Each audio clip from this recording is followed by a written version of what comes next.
ॐ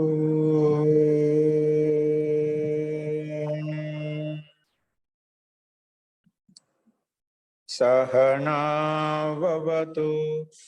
सहनौ भुनक्तु सह वीर्यं करवावहै तेजस्विनावधीतमस्तु मा विद्विषावहै। ॐ शान्ति शान्ति शान्तिः। सर्वेभ्यो नमः। అందరికీ నమస్కారం అండి।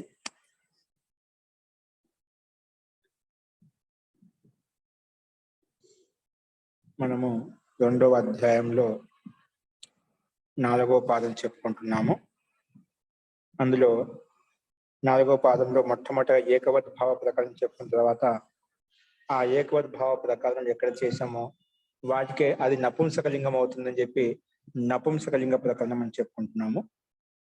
సో నిన్న మనము పరవల్లింగం ద్వంద్వ తత్పురుషయో ద్వంద్వ సమాసానికి తత్పురుష సమాసానికి పరస్య ఇవ లింగం పోతి అంటే పద పక్కన లింగానికి సమానంగా అయిపోతుంది సమస్త పదం అని చెప్పి మనం ప్రస్తావించుకున్నాము।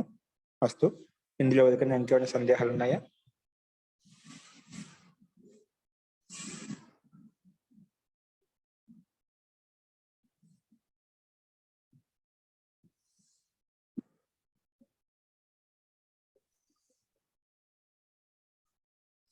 ఓకే అండి।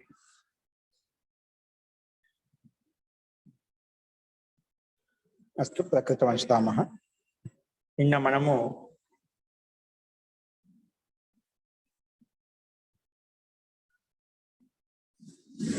పరవల్లింగం ద్వంద్వ తత్పురుషయో ఆ సూత్రం తర్వాత నెక్స్ట్ 27వ సూత్రం వచ్చేసి పూర్వ వదస్వ వడ్వౌ పూర్వ వదస్వ వడవౌ వడవౌ పూర్వ వదస్వ వడవౌ ఇది మనకు సూత్రము 27వ సూత్రము।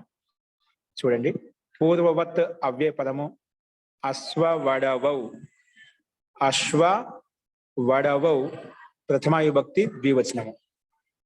సమాసం వచ్చేసి అశ్వశ్చ వడవాచ అశ్వ వడవౌ అశ్వాచ క్షమతం అశ్వశ్చ వడవాచ అశ్వ వడవౌ ఇది ఇతరేతర యోగ ద్వంద్వ సమాసము।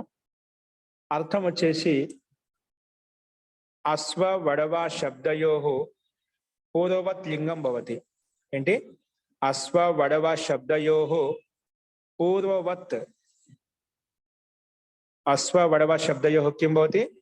పూర్వవత్ లింగం భవతి। అక్కడేమో పరవల్లింగం ద్వంద్వ తత్పురుషయో చెప్పి పరవత్ లింగం చేసుకున్నాము, కానీ అశ్వ వడ శబ్దాలకు మాత్రము పూర్వవత్ లింగం భవతి అంటే పూర్వంలో ఉండే లింగానికి సమానంగా అవుతుందండి ఈ రెండు శబ్దాల మాత్రం విశేషంగా। కాబట్టి సూత్రాలు ఏం చెప్పారు? అశ్వ వడ శబ్దయో ఇక్కడ అశ్వశ్చ వడవాచ రెండు శబ్దాలు విడగొట్టుకున్నాం మనం। అశ్వశ్చ వడవాచ అశ్వ వడవు ఇతరేతర యోగ ద్వంద్వ సమాసము। ఇప్పుడు ఇక్కడ అశ్వ వడవ శబ్దయోః పూర్వ ఈ రెండు శబ్దాలకు పూర్వవత్ లింగం భవతి। పూర్వంలో ఏదైతే లింగం ఉంటుందో ఆ లింగానికి సమానంగానే సమస్త పదం వస్తుంది। ఇక్కడ విభాష వృక్ష మృగ తృణ ఇది అనేన సూత్రేణ అశ్వ వడవ శబ్దయోః ఏకద్భావో వికల్పేన ఉక్త। అక్కడ వృక్ష మృగ తృణ ధాన్య వ్యంజన పశు శకున్య స్వ వడవ ఇక్కడ వడవ శబ్దం వచ్చినమాట। అంటే ఇక్కడ చెప్పిన సూత్రం ప్రకారం వృక్ష మృగ సూత్రం ప్రకారంగానే ఈ సూత్రం ప్రకారంగానే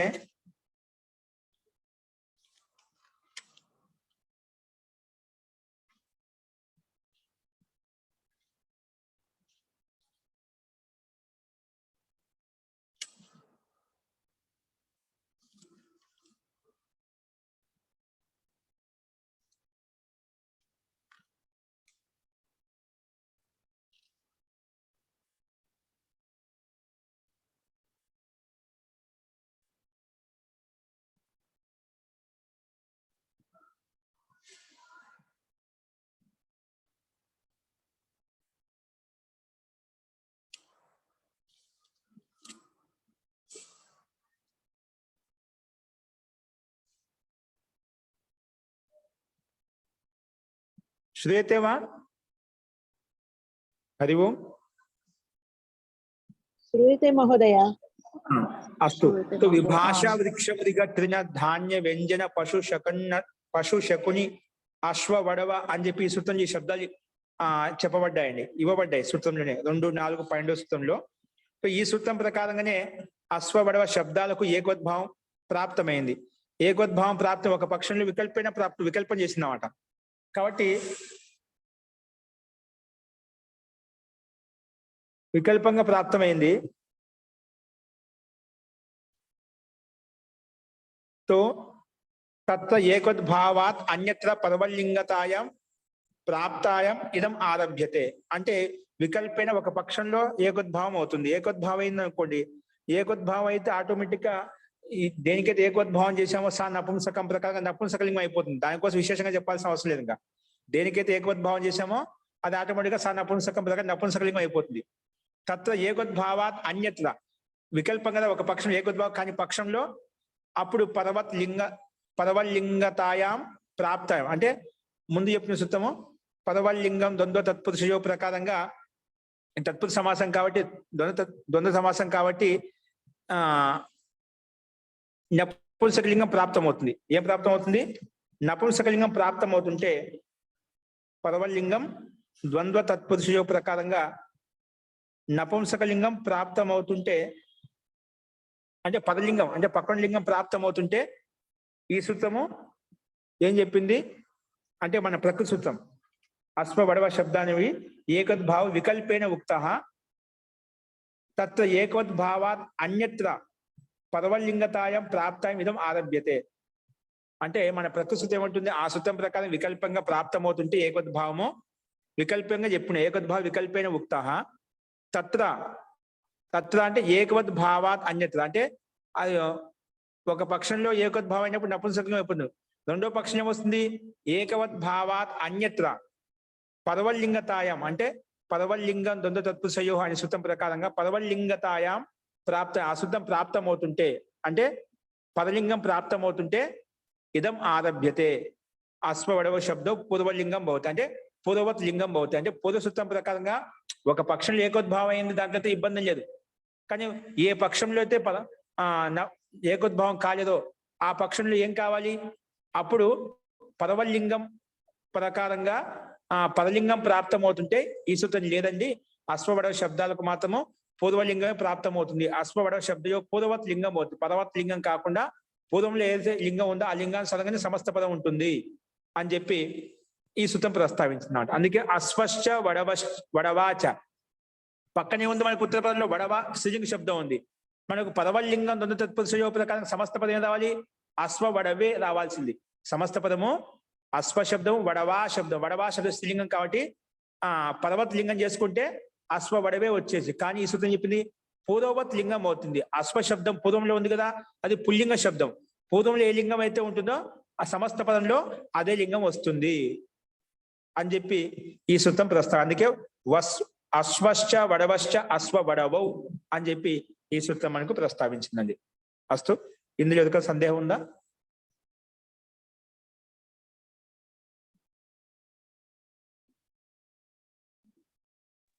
మహోదయ ఇక్కడ అశ్వ వడవో అంటే అది ఘోడ స్త్రీలింగం కదా? ఏది స్త్రీలింగం అండి? వడవా శబ్ద స్త్రీలింగం అండి. వడవ అంటే ఘోడ స్త్రీలింగం కదా అది వడవ అంటే? అవునండి, స్త్రీలింగ శబ్దం. ఘోడ ఘోడి అవుతుంది అది. గోడ గోడి అశ్వ వడవ తీసుకోవచ్చండి. దీనికి అనేక అర్థాలు ఉంటాయి, తీసుకోవచ్చు. వడవ అంటే గోడిగు తీసుకోవచ్చు లేదా ఇంకొక అర్థం కూడా వస్తుంది అనిపిస్తుంది నాకు. వేరే అర్థం వృషభారతంలో కూడా వస్తుందని నాకు అలా కొంచెం అనుమానంగా ఉంది. అంటే వృషభారతంలో గుదం తీసుకోవచ్చు, వడవార్తం అయితే ఉంది, గోడా గోడి తీసుకోవచ్చు, ఇబ్బంది లేదు. ఇంకా ఓకే అండి. అస్తు, ఈ రకంగా మనకు వికల్పం ప్రాప్తమైంది. ఏ పక్షంలో కాలేదో ఆ పక్షంలో పదవలింగం ప్రకారం పర్వత లింగం ప్రాప్తమవుతుంటే ఈ సూత్రము పూర్వవత్ లింగం చేసింది కాబట్టి అశ్వవడవో అనే రూపాలు మనకు సిద్ధించాయి. అస్తు, నెక్స్ట్ పూర్వవత్కి అనువృత్తి పైనుంచి వస్తుంది. ఇప్పుడు చూద్దాం. నెక్స్ట్ వచ్చేసి హేమంత శిశిర అహోర హేమంత శిశిరావహోరాత్రే చ ఛందసి హేమంత శిశిరావహోరాత్రే చ ఛందసి హేమంత శిశిరౌ ఇవి ఋతుల పేర్లు వచ్చాయట. హేమంత శిశిరౌ రెండు కాబట్టి ప్రథమ విభక్తి ద్వివచనం పెట్టుకున్నామండి. హేమంతశ్చ శిశిరశ్చ హేమంత శిశిరౌ. ఓకే, సో హేమంత శిశిరౌ ప్రథమ విభక్తి ద్వివచనంలో ఉంది. అహోరాత్రే అహశ్చ రాత్రిశ్చ అహోరాత్రే ఇలా వచ్చింది. రాత్రి స్త్రీలింగం కాబట్టి ఇక్కడ అహోరాత్రే వచ్చిందన్నమాట. అహోరాత్రే సూత్రంలో ఇవ్వబడింది. హేమంత శిశిర అహోరాత్రే అహోరాత్రి ఇది ప్రథమ విభక్తి ద్వివచనంలో ఉంది. చ అవ్యయపదము. ఛందసి ఛందసి అనేది సప్తమి విభక్తి ఏకవచనము. అస్తు, ఈ సూత్రాన్ని 4 పదాలుగా విడగొట్టుకున్నాం మనము. ఇప్పుడు సమాసం వచ్చేసి సమాస హేమంతశ్చ శిశిరం చ హేమంత శిశిరౌ హేమంతశ్చ శిశిరం చ హేమంత శిశిరౌ. ఇది ఇతరేతర యోగ ద్వంద్వ సమాసము. నెక్స్ట్ వచ్చేసి అహశ్చ రాత్రిశ్చ అహోరాత్రే అహశ్చ రాత్రిశ్చ అహోరాత్రే ఇతరేతర యోగ ద్వంద్వ. ఇది ఇతరేతర యోగ ద్వంద్వ సమాసము. అహశ్చ రాత్రి చ అహోరాత్రే.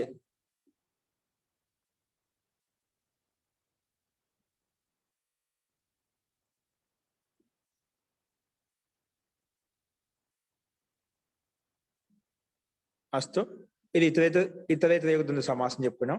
అనువృత్తి వచ్చేసి పూర్వవత్కి అనువృత్తి వస్తుంది. ఇప్పుడు అర్థాన్ని గమనించండి. హేమంత శిశిర శబ్దయోహు ఏంటి? హేమంత శిశిర శబ్దయోహు అహోరాత్ర శబ్దయోశ్చ. మనకేమంటి?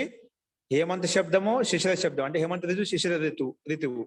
హేమంత శిశిర శబ్దయోహు ఈ రెండు శబ్దాలకు అహోరాత్ర శబ్దయోశ్చ. ఇంకా అహోరాత్ర శబ్దము అహ శబ్దము రాత్ర శబ్దం అహోరాత్ర శబ్దయోశ్చ ద్వంద్వ సమాసే అహో రాత్ర శబ్దయోశ్చ వీటి యొక్క ద్వంద్వ సమాసే అంటే ద్వంద్వ సమాసంలో ఛందసి విషయం, ముఖ్యంగా ఛందసి విషయ పూర్వవత్ లింగం భవతి. ఇక్కడ పూర్వవత్ లింగం వస్తుందంట. ఏంటివి? అహశ్చ రాత్రిశ్చ.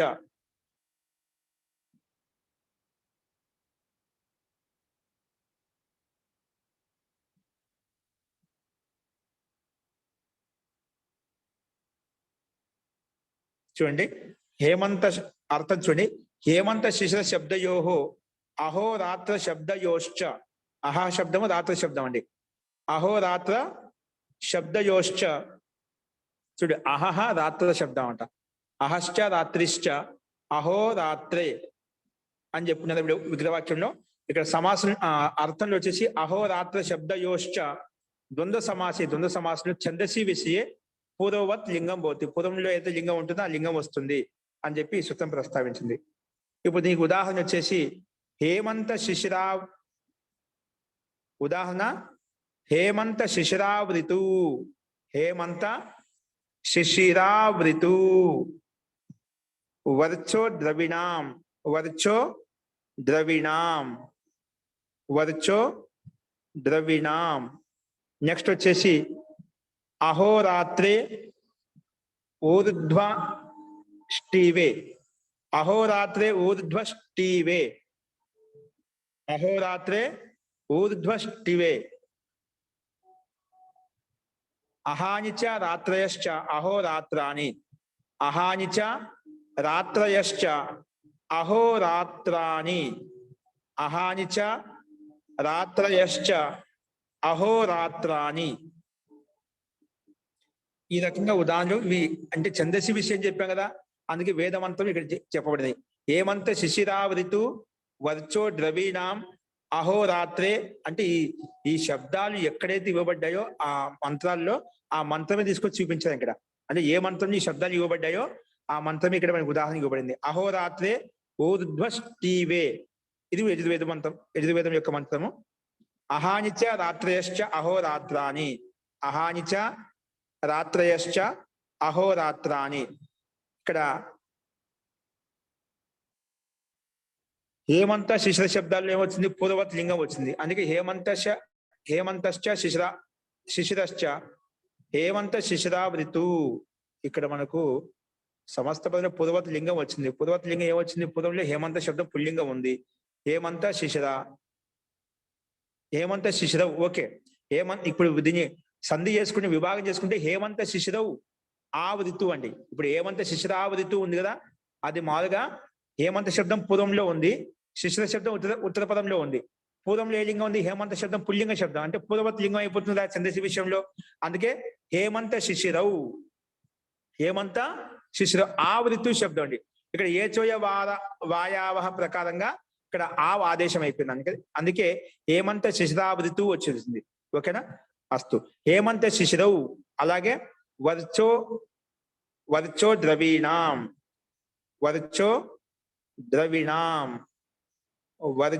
ద్రవీణాం, ఇది మంత్రం యొక్క అంశమే ఉన్నట్టుంది. నెక్స్ట్ వచ్చి అహోరాత్రే ఊర్ధ్వష్టీవే. ఇక్కడ అహా శబ్దం ఉన్నమాట.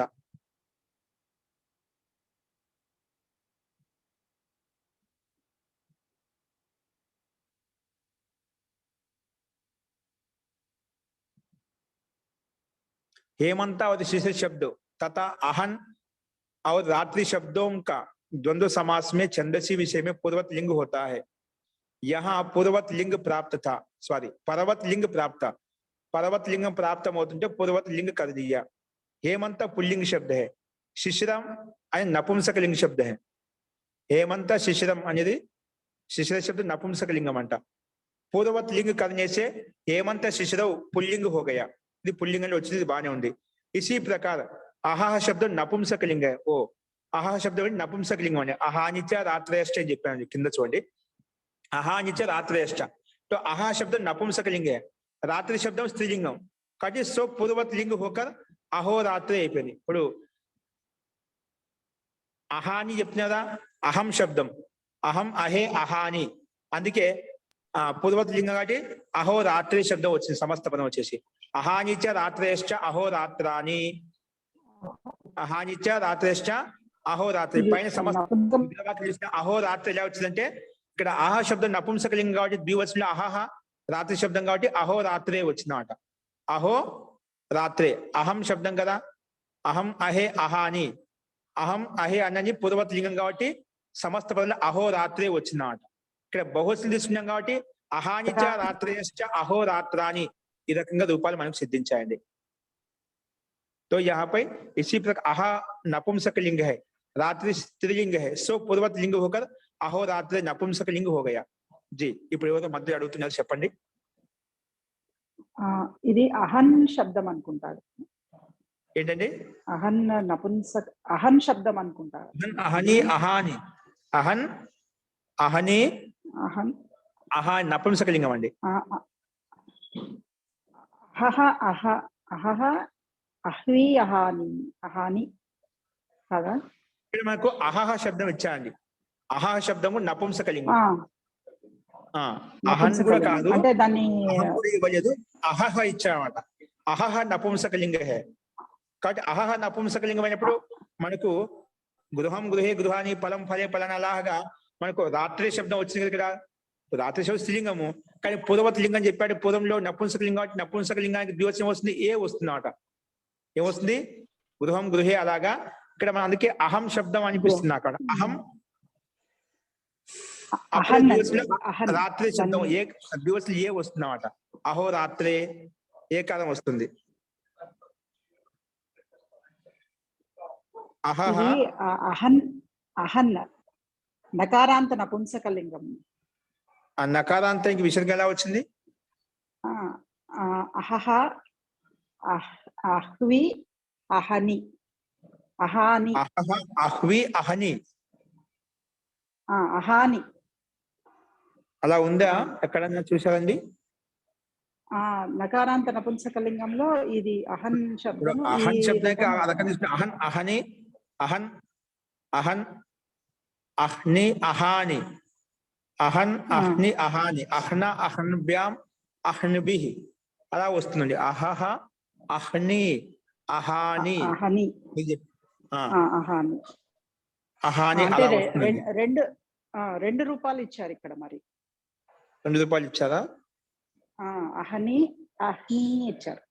అహని ఒకటి దీర్ఘము, అహ్ని ఒకటి హ్రస్వ హకారము, దీర్ఘ ఈకారం. అహ్ని అహాని అంటే దీనికి ప్రాతిపదికము అహన్, నకారాంత నపుంసకలింగం.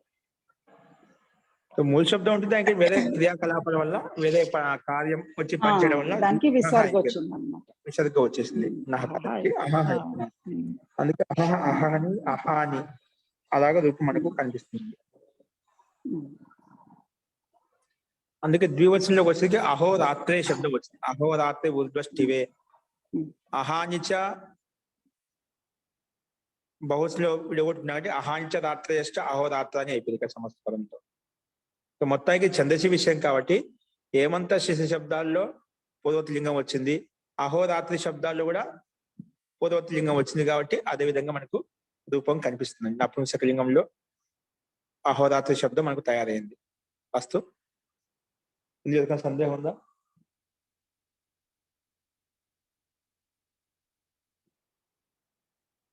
అస్తు, నెక్స్ట్ వచ్చేసి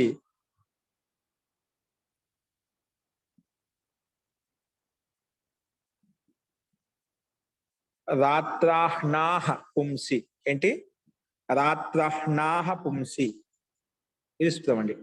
రాత్రాహ్నాహ పుంసి చూడండి.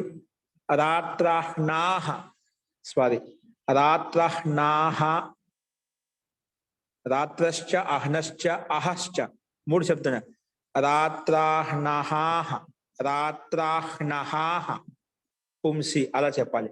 రాత్రాహ్నహాహ పుంసి ఇది సూత్రమండి. చూడండి, రాత్రాహ్నహాహ ప్రథమ విభక్తి బహువచనము, పుంసి సప్తమి విభక్తి ఏకవచనము. రాత్రశ్చ అహ్నశ్చ రాత్రశ్చ అహ్నశ్చ అహశ్చ రాత్రశ్చ అహ్నశ్చ అహశ్చ ఈ మూడు కలిపితే ఏమవుతుంది? రాత్రాహ్నహాహ రాత్రాహ్నహాహ. ఓకేనా? రాత్రాహ్నహాహ ఇతరేతర యోగదంత సమాసం వచ్చిందన్నమాట. అస్తు. తో పదంలో సూత్రం విడగొట్టిన పదాలను ఆరాధన చేసుకొని సూత్రార్థం చెప్పండి. రాత్ర శబ్దము, అహ్న శబ్దము, అహ శబ్దము. చూడండి, మూడు శబ్దాలు ఉన్నాయి. రాత్ర అహ్న అహ ఇది ఏతేషాం పుంసత్వం భవతి. ఈ శబ్దాలకు పుల్లింగం అయిపోతుందంట. అంటే రాత్ర అహ్న ఆహ్న అహ ఇది ఏతేషాం పుంసత్వం భవతి. ఇవి పుల్లింగాలలోకి మారిపోతాయంట. ఏమవుతాయి? రాత్రాహన అహ ఈ కృత సమాసాంత శబ్దంకో పుల్లింగం అయిపోతుండ. ఇవన్నింటివి కృత సమాసాంత శబ్దాలు అన్నమాట. ఏ శబ్దాలు? రాత్ర అహ్న అహ అయితే ఏతేషాం పుంసత్వం భవతి. రాత్రాహ్నహానాం కృత సమాసాంతానాం గ్రహణం. రాత్ర అహన్ అహ రాత్రాహ్నహానాం కృత సమాసాంతానం గ్రహణం. ఇవి సమాసం చేయబడినటువంటి శబ్దాలు తీసుకోబడ్డాయి. కృత సమాసాంతానం గ్రహణం. రాత్ర శబ్దము, అహన శబ్దము, అహ శబ్దం ఏంటి? సమాసం చేయబడినటువంటి శబ్దాలు తీసుకోబడ్డాయి అన్నమాట. అది కృత సమాసాంతానం గ్రహణం. సమాసం చేయబడిన వాటికి గ్రహించబడ్డాయి ఇక్కడ, అది తీసుకోవాలి. చూడండి, ఇక్కడ ద్వయో రాత్రియో సమాహార ద్విరాత్ర. ఏంటి? ద్వయో రాత్రియో సమాహార ద్విరాత్ర. త్రియో రాత్రియో సమాహార త్రిరాత్ర.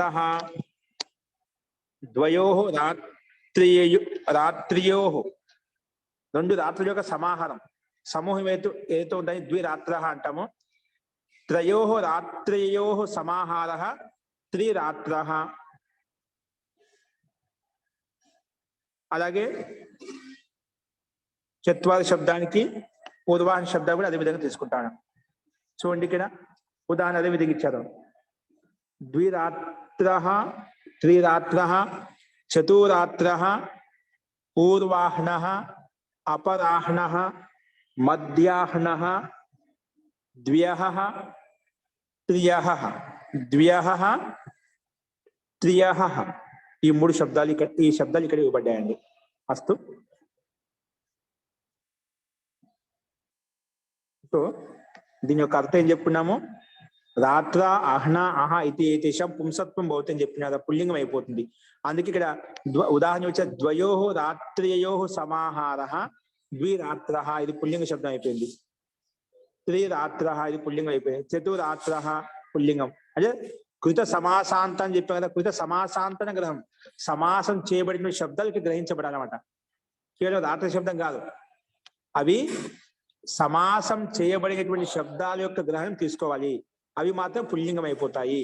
అందుకే ద్వయోః రాత్రయోః సమాహారః ద్విరాత్రః త్రిరాత్రః చతురాత్రః పూర్వాహ్నః అపరాహ్నః మధ్యాహ్నః ద్వ్యః త్రియః అని చెప్పి ఇక్కడ సమాసం చేయబడినటువంటి శబ్దాలు ఇక్కడ గ్రహించబడ్డాయి.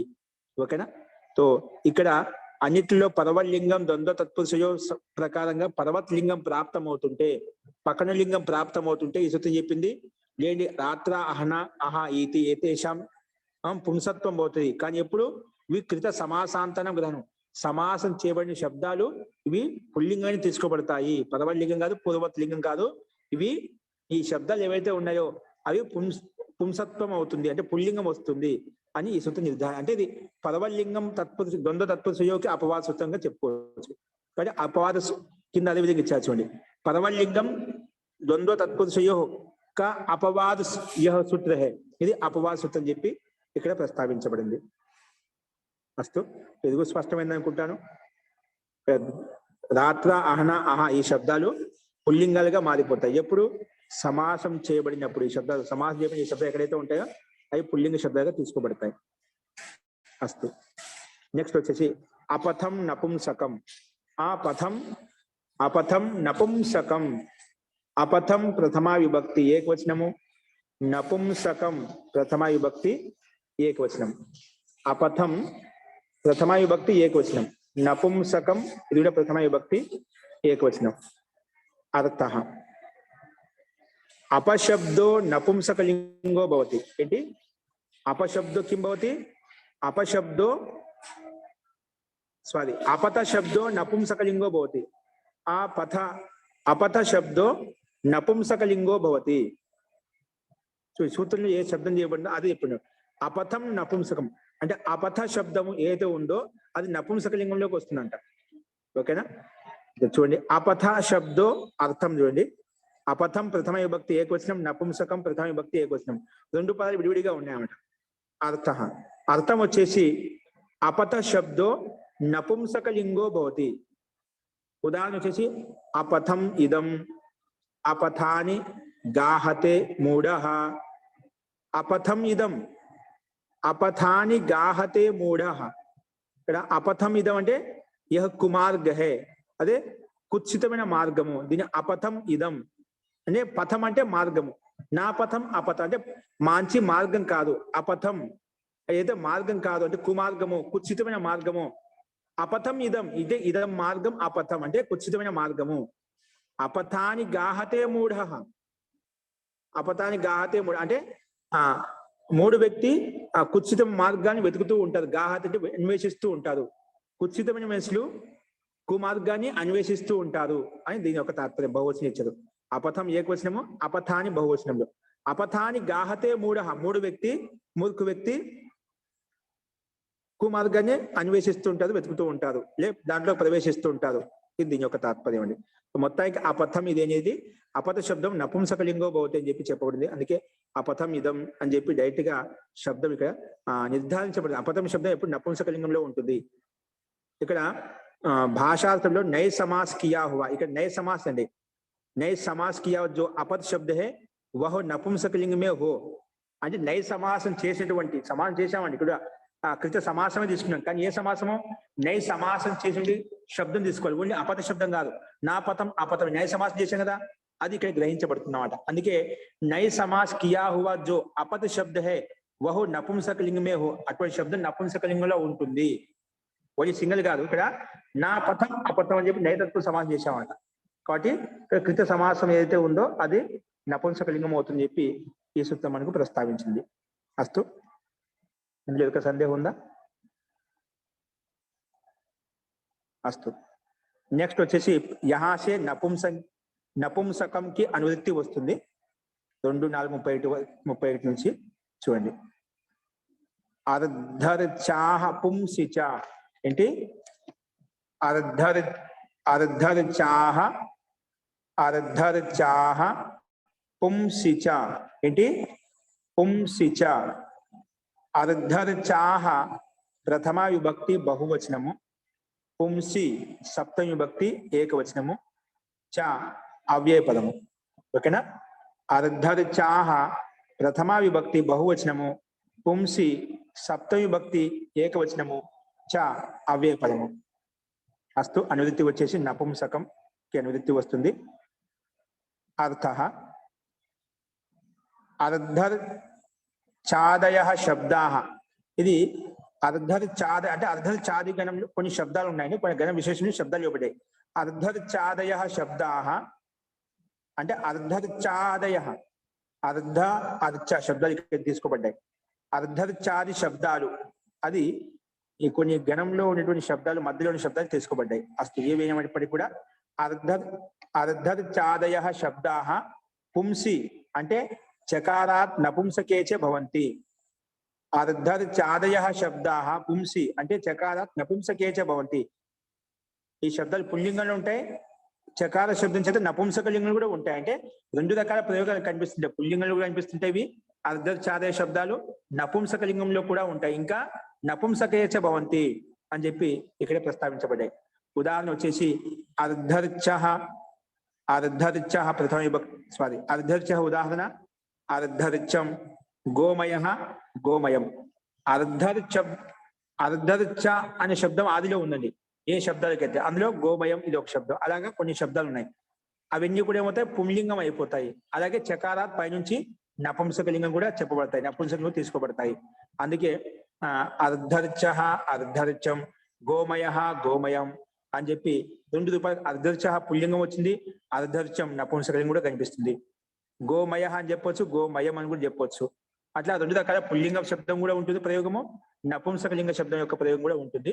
ఇది మనకు దీన్ని బట్టి ఎక్కడ సాహిత్యంలో వచ్చినా కూడా అదే విధంగా అర్థం. గోమయ శబ్దం పుల్లింగం కాదు, గోమయ శబ్దం నపుంసకలింగం కాదు. రెండు రకాల ప్రయోగాలు మనం ఉపయోగించుకోవచ్చు అని చెప్పి ఈ సూత్రం ద్వారా అర్ధర్చాహ పుంసిచ ప్రకారం మనకు స్పష్టంగా అర్థమవుతుంది. అస్తు. అర్ధర్చాది शब्द पुल्लिंग में चकारात नपुंसकलिंग में भी होते हैं, तो नपुंसकलिंग కూడా వస్తుంది. तो अर्धर्चाह में बहुवचन निर्देश होने से अर्धर्चादि गण लिया गया है. ఇందులో స్పష్టంగా ఇచ్చారు. అర్ధర్చాహ అనే శబ్దం బహువచనంలో ఇచ్చినారు కాబట్టి అర్ధర్చ, ఎందుకంటే పదవి విభాజన అర్ధర్చాహ ప్రథమ విభక్తి బహువచనం చెప్పాం. అంటే అర్ధర్చాది గణంలో చాలా శబ్దాలు ఉన్నాయి, అందుకే బహువచనంలోకి తీసుకోబడినమాట. अर्धर्चाह में बहुवचन में निर्देश होने से अर्धर्चादि गण लिया गया है.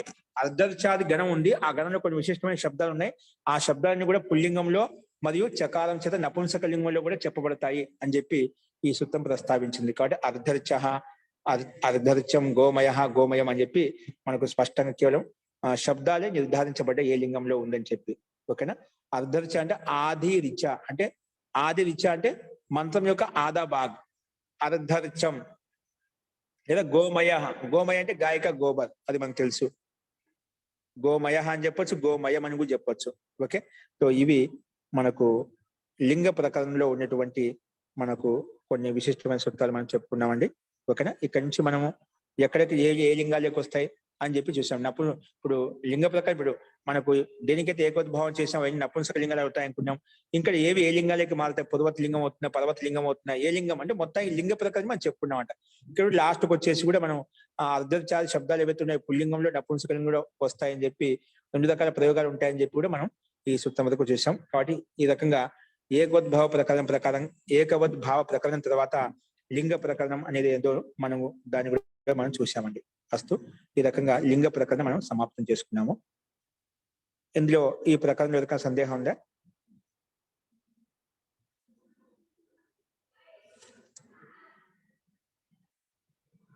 ఓకే అండి, అస్తు. నెక్స్ట్ వచ్చేసి అన్వాదేశ ప్రకరణం. ఏ ప్రకరణం అండి? అన్వాదేశ ప్రకరణం. అంటే అన్వాదేశ అంటే పశ్చాత్ ఆదేశ అన్వాదేశ అంటే ఏదైనా ముందు ఒకటి ఆదేశం ఒకటి ఓ స్థానంలో ఏదైనా అన్వాదేశం అంటే పని ఏదైనా వచ్చి ఉంటుంది, దాని స్థానం ఇది ఆదేశం కాడమాట. అదేంటో చూద్దాం. అన్వాదేశ ప్రకరణం. ఓకేనా? అన్వాదేశ ప్రకరణం అదేంటి చూడండి. ఇదమోన్వాదేశే అశనుదాత్త తృతీయాదౌ. ఇదమోన్వాదేశే అశనుదాత్త తృతీయాదౌ. ఇదమోన్వాదేశే అశనుదాత్త తృతీయాదౌ. ఇది మనకు సూత్రం, సంపూర్ణ సూత్రము. ఇప్పుడు దీన్ని పదవిభాగం చేసుకుందాం. ఇదమహ షష్ఠి విభక్తి ఏకవచనము. అన్వాదేశే సప్తమి విభక్తి ఏకవచనము. అష్ ప్రథమ విభక్తి ఏకవచనము. అష్ ఏంటి? ప్రథమ విభక్తి ఏకవచనము. అనుదాత్తః ఇది ప్రథమ విభక్తి ఏకవచనము. చూడండి, ఈ సూత్రాన్ని మనం ఇన్ని పదాలు విడగొట్టినాం. ఇదమహ షష్ఠి విభక్తి ఏకవచనము. అన్వాదేశే సప్తమి విభక్తి ఏకవచనము.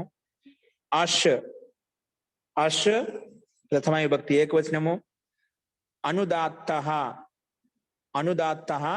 ప్రథమ విభక్తి ఏకవచనము. తృతీయాదౌ ఇది సప్తమ విభక్తి ఏకవచనం. ఇప్పుడు ఏదైనా కానీ మనం అలా పదవిభాగం చేసుకోవాలి. సమస్త శ్లోకాలను కూడా అదే విధంగా అండి.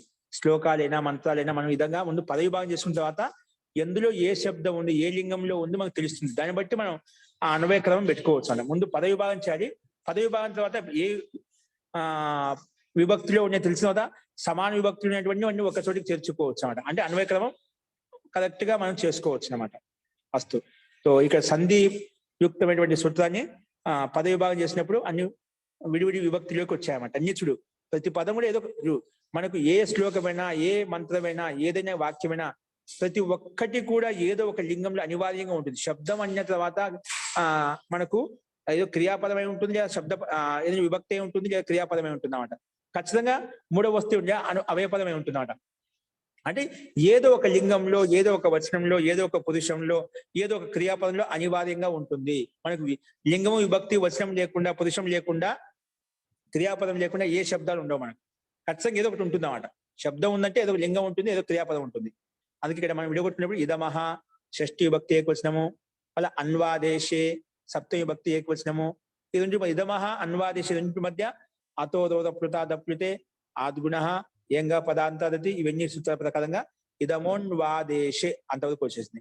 మళ్ళీ అన్వాదేశే ప్లస్ అష్ ఈ రెండు మధ్య ఏమైంది? ఏంగా పదాంతది ప్రకారం అవగత చిహ్నం వచ్చింది. మళ్ళా అంటే ఏకాదం పక్కన అష్లో ఉండే అవగత చిహ్నంగా మారిపోయింది. ఇదమోన్వాదేశ. తర్వాత అనుదాత్త విడిగా ఉంది. తృతీయాదౌ ఇది కూడా విడిగా ఉంది. స్పష్టంగా మనకు ఈ సూత్రాన్ని 5 పదాలుగా 5 భాగాలుగా విభజించుకున్నాం. అస్తు. ఆదిశ్యతే ఇది ఆదేశ. ఏంటి? ఆదిశ్యతే ఇది ఆదేశ. పశ్చాత్ ఆదేశ అన్వాదేశ. ఓకేనా? ఆదేశం అంటే ఏమిటి? ఆదిశ్యతే ఇది ఆదేశ, పశ్చాత్ ఆదేశ అన్వాదేశ.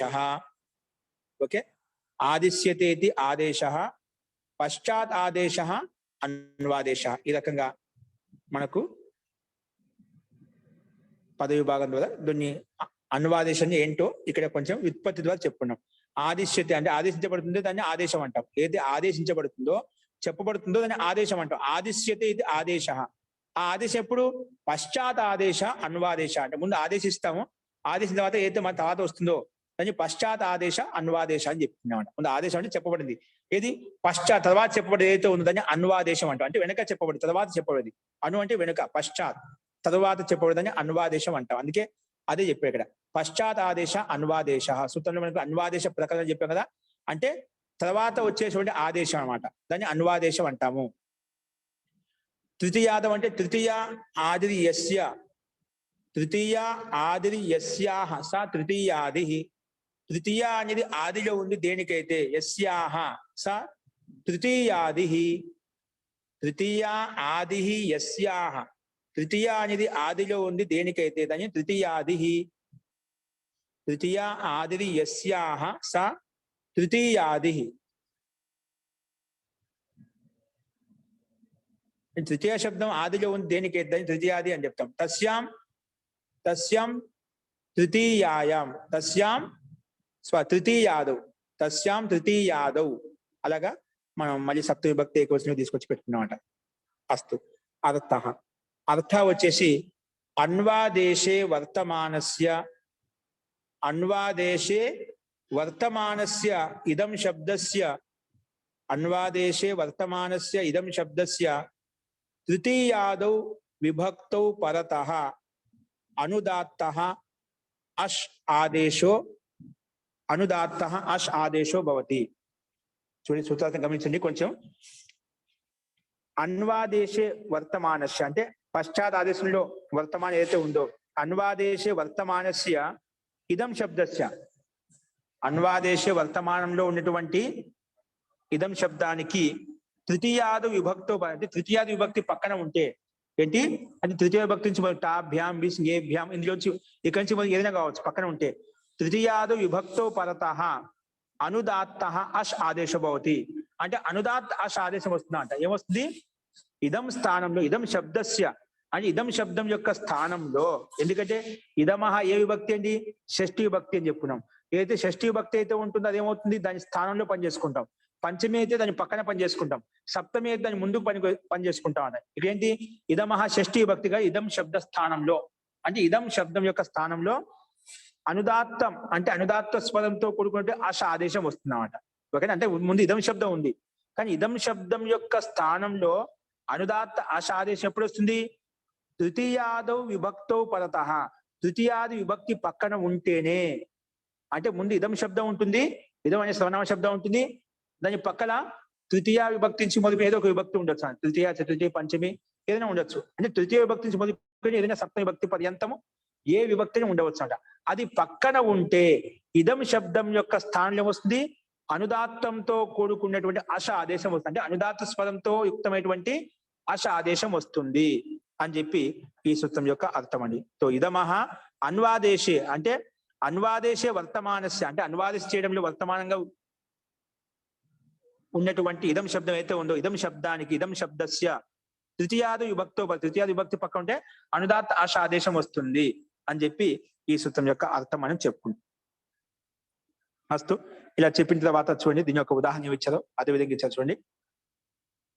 ఉదాహరణ వచ్చేసి అనుదాత్త ఆదేశ భవతి. ఉదాహరణ చూడండి.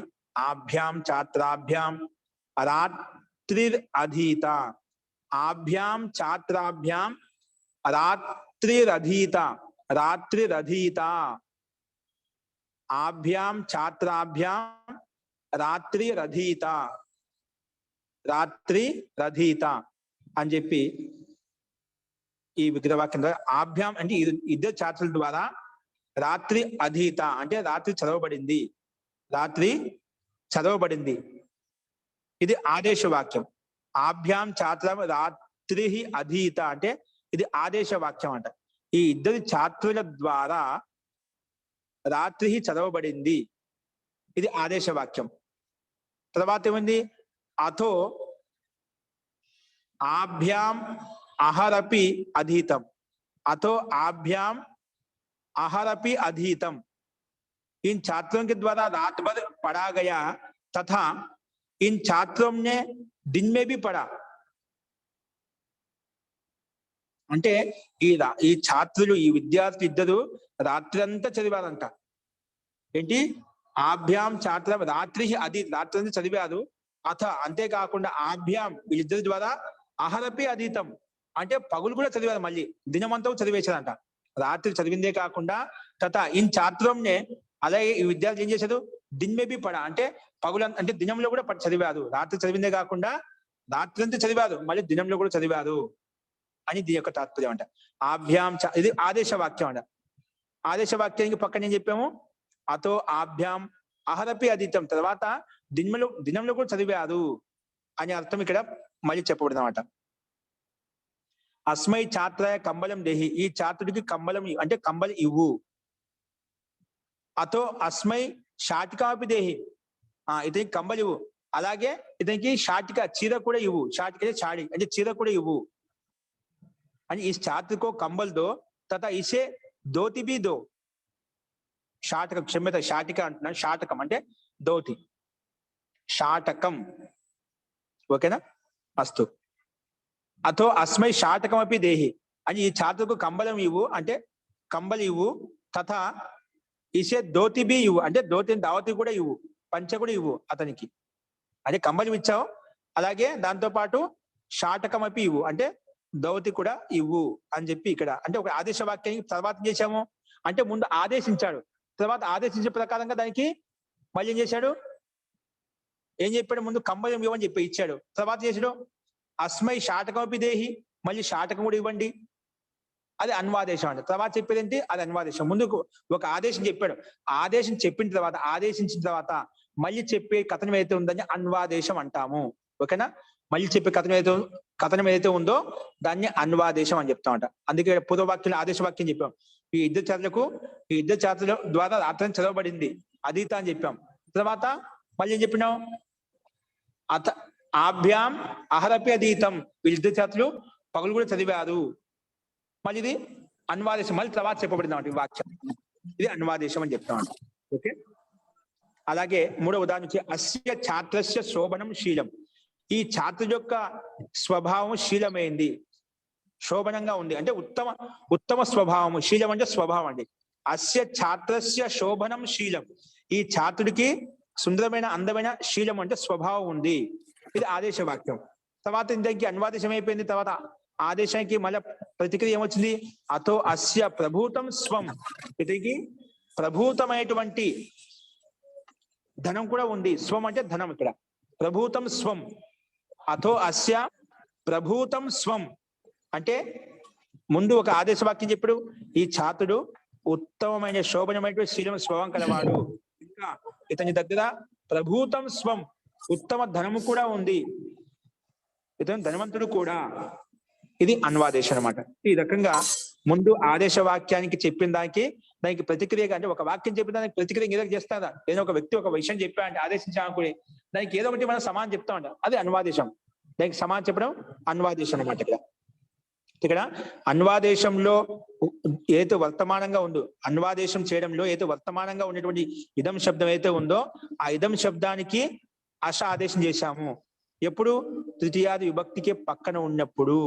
ఇక్కడ చూడండి, ఆభ్యాంలో ఛాత్ర, ఆభ్యాం ఏంటి, ఆభ్యాం అనేది ఇదం శబ్దం అండి. ఏంటి? ఇదం శబ్దం చేత ఆభ్యాం వచ్చిందన్నమాట. అంటే ఇదం తీసుకోండి, ఇదం శబ్దానికి ఇదం సర్వనామ శబ్దం, ఇదం సర్వనామ శబ్దానికి ప్రాతిపదిక సంజ్ఞ పేరు పెట్టిన తర్వాత అర్థవద దాత ప్రత్యయ ప్రాతిపదికం ప్రకారంగా మనం ప్రాతిపదిక అధికారంలోకి వెళ్ళి టాభ్యాం భిస్ ప్రకారంగా భ్యాం తీసుకొచ్చామండి. తృతీయ విభక్తి ద్వివచనం తీసుకొచ్చాము, టాభ్యాం ప్రకారం భ్యాం విభక్తి తీసుకొచ్చాము. ఇప్పుడు ఇదం భ్యాం. ఓకేనా? ఇప్పుడు తృతీయ విభక్తి పక్కన ఉంది కదా, ద్వితీయ విభక్తి పక్కన ఉంది కాబట్టి ఏమొచ్చింది మనకు, ఈ సూత్రం వచ్చింది, మన ప్రక్క సూత్రం వచ్చింది, ఇదమోన్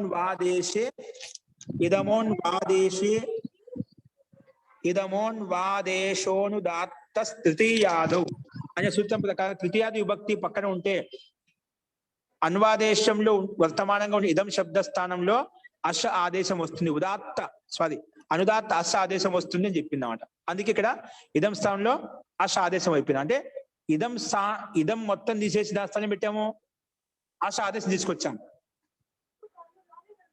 అనేకాల్సిత్ సర్వస్య ప్రకారంగా నిశ్చిత ఆదేశం కాబట్టి సంపూర్ణ ఇదం శబ్దాన్ని తీసివేసి దాని స్థానం అశ ఆదేశం వచ్చింది.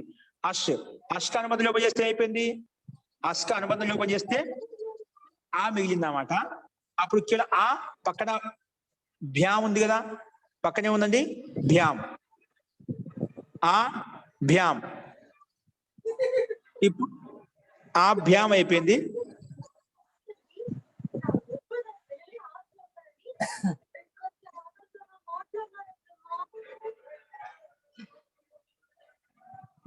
ఆ భ్యాం అలా వచ్చింది. ఆ భ్యాం వచ్చిన తర్వాత తిరిగి ఎలా వచ్చింది, ఆ భ్యాం ఎలా వచ్చింది, ఉపదా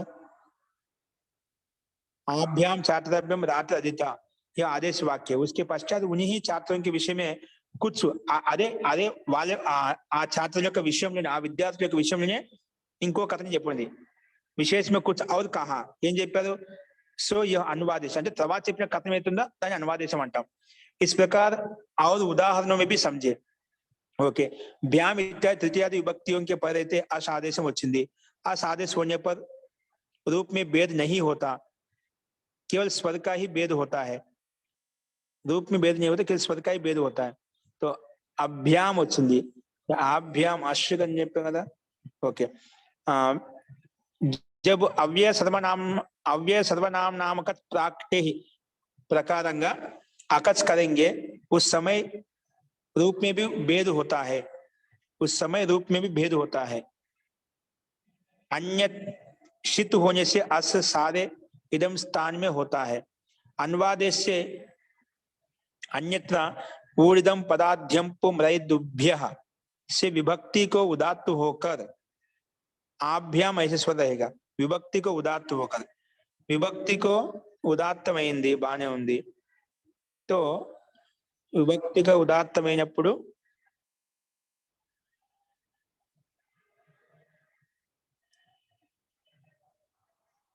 अनुदात्त अश्व को आदेश होकर विभक्ति को भी अनुदात्तो सुप्पितो प्रकार अनुदात्त हो गया.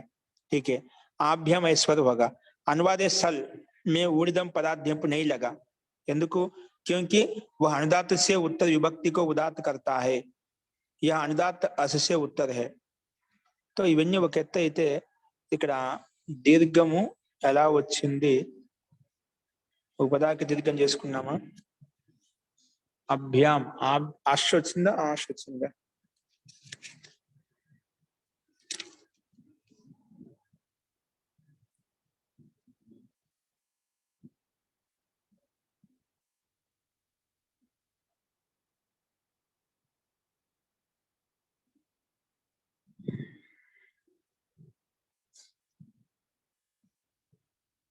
అలాగే ఆభ్యాం అన్నిట్లో ఆభ్యాం తీసుకోండి. ఆభ్యాం అని తయారు చేసిన శబ్దము.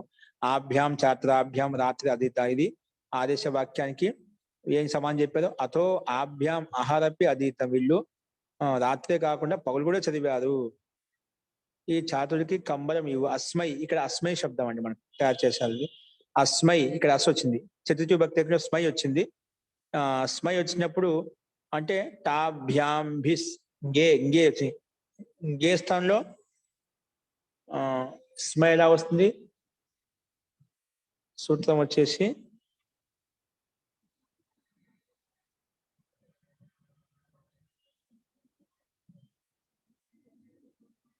అస్తు గేరియతో యా వస్తుంది, కింద సూత్రం ఉంది, స్మై వస్తుందండి. అంటే గే స్థానంలో స్మై వస్తుంది, చతుర్థి భక్తి ఏకొచ్చిన స్మై వచ్చి పక్కన ఇదం స్థానంలో ఆశ వచ్చింది కదా, అస్మై అయిపోతుంది. ఇది సమస్య లేదు, అస్మై ఉంది. అస్మై ఛాత్ర కంబలం దేహి, అస్మై శాటకమపి దేహి. అస్య ఇది షష్ఠి విభక్తిలో, షష్ఠి విభక్తి వచ్చింది ఇదం, షష్ఠి విభక్తిలో గస్ వచ్చింది. గస్థానంలో అస్ వచ్చింది అన్నమాట. గస్థానం వచ్చింది స్వస్యా వచ్చిందండి. గస్థానం వచ్చింది టాంగసి గసా మీన్ ఆత్ స్యాహ, మీన్ ఆత్ స్యాహ స్యా వచ్చింది అన్నమాట. తర్వాత ఇదం స్థానం అస్ వచ్చింది, అందుకే అస్య శబ్దం తయారైంది. ఇక్కడ సమస్య లేదు. అస్య ఛాత్ర శోభనం శీలం అథో అస్య ప్రభుత్వం స్వం. ఇక్కడ చూడండి మనకు అస ఆదేశం వచ్చింది కదా, అదేమవుతుంది? స్వరము అనుదాత్త అసాదేశం అవుతుంది చెప్పాం. అందుకే అస్యలో ఉండే ఆ పైన అనుదాత్త చిహ్నం వచ్చింది చూడండి. ఓకేనా? అలాగే అథో అస్మై అంటే అనువాదేశ వాక్యం ఏదైతే ఉందో, అనువాదేశ వాక్యంలో మనకు అనుదాత్త ఆదేశం వచ్చేసింది కాబట్టి అకారం కింద మనకు అనుదాత్త చిహ్నం గీత చెప్పబడింది, గీత పెట్టబడింది అన్నమాట. అది గమనించండి. ఓకేనా? సో అందుకే ఇక్కడ అన్నిట్లలో అనువాదేశ వాక్యంలో మనకు అనుదాత్తం చూపించబడింది. అనుదాత్త అశాదేశం అయిపోయింది. ఇక్కడ ఆభ్యాంలో దీర్ఘం ఎలా వచ్చింది అనేది నాకు అష్టన ఆవిభక్తవు, సారీ ఇది కూడా కాదు. ఓకే అండి, అది నాకు జడ్జితో గుర్తు రావడం లేదు. సో దీర్ఘం వస్తుంది, దానికి ఆభ్యాంలో ఆ దీర్ఘం ఎలా వచ్చిందో గమనించండి. మీ అస్మైలో మనకు సమస్య లేదు. అస్క అనుమతి ఆ మిగిలింది, పక్కన ఇంగేస్తాలో స్మై వచ్చింది, అస్మై వచ్చింది అనమాట. అస్యలో షష్ఠి భక్తి టాంగ్ గసి గసా మీ గస స్థానంలో శ్యా వచ్చింది, పక్కన ఆ ఉంది, ఇది సమస్య లేదు. ఆభ్యాంలో ఒక దీర్ఘం ఒకటి ఎలా వచ్చిందో అది మనం నేను రేపు చెప్తానండి.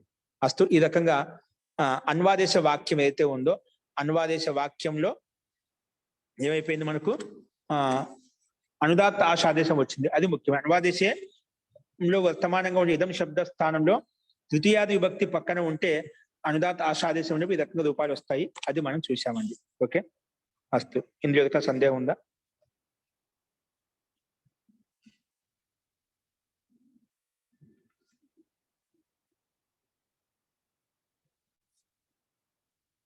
अस्तु वा तर्हि अवगतं सर्वेषां? जी श्रूयते वा? ఓకే అండి, అస్తు. తది సో నెక్స్ట్ జన్మదిశ ప్రకరణ దీనికి సంబంధించి ఇంకా ఉదాహరణ అవేంటో మనం చూద్దామండి. అస్తు. మంత్రపాఠः. ఆచార్య, జీ నీరజ గారు చెప్పండి. లో సుపిచాతో వస్తుంది అనుకుంటా ఆచార్య. సుపిచ వస్తుందా? సుపిచ వచ్చి అకారాంతం చేస్తుందా, యయాదికి చేస్తుంది? అకారాంతస్య అంగస్య దీర్ఘో భవతి యయాదౌ సుపర్తః అనుకుంటా ఆచార్య.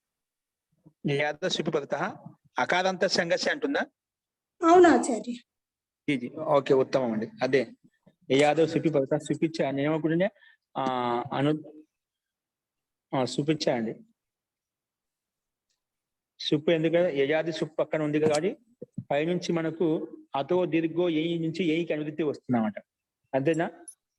అతో దీర్ఘో ఏ నుంచి అకారాంతస్య అంగస్య దీర్ఘో పోతే ఏయాది ఏయి పదత అంటే ఏ ప్రత్యాది పక్కన ఉంటాయి. కానీ ఇక్కడ ఏముంటుంది? సుప్పు ఉంది కాబట్టి విశేషంగా సుపిచ్చ ఏయాదో సుపి పదత అకారాంత సంగస్ దీర్ఘపోతి. ఓకే, ఉత్తమం. సో దీని ప్రకారం దీర్ఘం వచ్చేస్తుంది ఆభ్యాం. ఓకే, ఈ రకంగా ఆభ్యాం మనకు వచ్చేసింది. అస్తు. సో అనువాదేశ వాక్యంలో మనం అనువాదించేటువంటి అస్సు ఇదం స్థానంలో అనువాదేశం చేసేటువంటి ఇదం శబ్దం యొక్క స్థానంలో ఆశ ఆదేశం చేయడం, అనుదాత ఆశ ఆదేశం చేయడం ముఖ్యమైన తాత్పర్యం, ముఖ్యమైన అంశం అనమాట. ఓకేనా? అస్తు.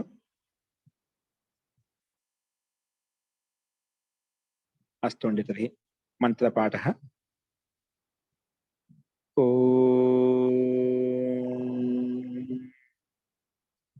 सर्वे भवन्तु सुखिनः, सर्वे सन्तु निरामयाः, सर्वे भद्राणि पश्यन्तु, मा कश्चित् दुःखभाग् भवेत्. ओम शांति शांति शांतिः. सर्वेभ्यो नमः. అందరికీ నమస్కారం అండి. నమస్కారం అండి. నమస్తే, ధన్యవాదాలు ఆచార్య మహోదయ. శుభరాత్రి. ధన్యవాదాలు.